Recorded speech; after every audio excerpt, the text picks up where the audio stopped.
Oh que c'est bon d'entendre qu'on a fourni un excellent travail, que l'entreprise ne serait pas la même sans nous. Cependant, bien souvent, c'est l'inverse qui se passe et tout à coup, on se retrouve démoralisé, découragé, à pester contre nos supérieurs, nos collègues ou pire, à pester contre nous-mêmes. Vous savez, tout un temps, j'ai trouvé une réponse à ce mal-être dans la bouteille, jusqu'à ce que mon corps rejette cette solution. Alors aujourd'hui, on voit ensemble 3 clés pour désamorcer une critique que vous recevez au travail. Chacune de ces clés a le potentiel de vous réconcilier avec la critique et si vous les appliquez dans votre entreprise, peu à peu vous allez commencer à percevoir la critique plus comme une information que comme une attaque envers votre personne.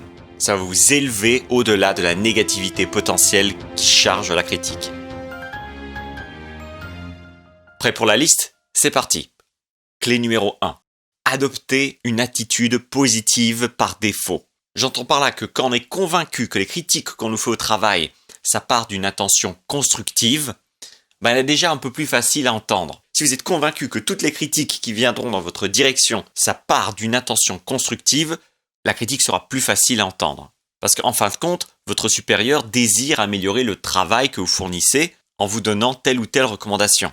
Et si vous vous concentrez sur le fait qu'il essaye de faire quelque chose de constructif avec cette critique, tout à coup, ce n'est plus vous qui êtes attaqué par une remarque. C'est simplement votre travail qui est demandé à être modifié. Ensuite, posez-vous vite cette question. Est-ce que mon travail pourrait être amélioré grâce à la critique que je viens de recevoir ? Si oui, comment exactement ? Alors, cerise sur le gâteau, cette attitude positive marche même quand vous recevez des critiques injustes. Parce que si vous pensez que les gens sont là pour vous aider plutôt que pour vous mettre la tête sous l'eau, vous êtes tout de suite moins émotionnellement affecté par les critiques qui viennent dans votre direction. Parce que vous vous rendez compte que les personnes autour de vous, elles sont plus maladroites que méchantes en réalité. Vous devenez plus flexible et donc vous réagissez de manière plus intelligente en pensant comme ça. Clé numéro 2. N'ayez pas peur de remettre la critique en question.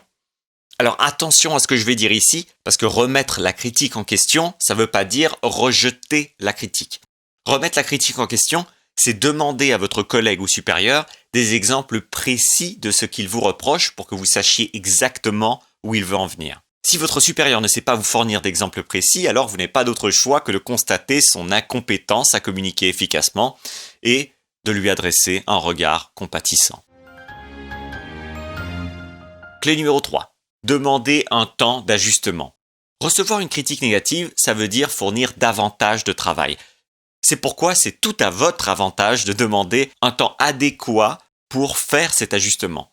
Si vous demandez un temps pour vous ajuster, ça vous permet à vous et à votre supérieur de vous accorder sur la durée nécessaire pour cet ajustement. Donc ça enlève la pression de l'inconnu, c'est-à-dire que si on vous demande de changer quelque chose et vous ne savez pas exactement pour quand vous devez le changer, il y a une pression qui est complètement inutile ici. C'est comme si on avait ouvert une boucle et qu'on ne l'avait pas fermée. C'est comme si on vous disait de courir mais qu'on ne vous donnait pas de ligne d'arrivée.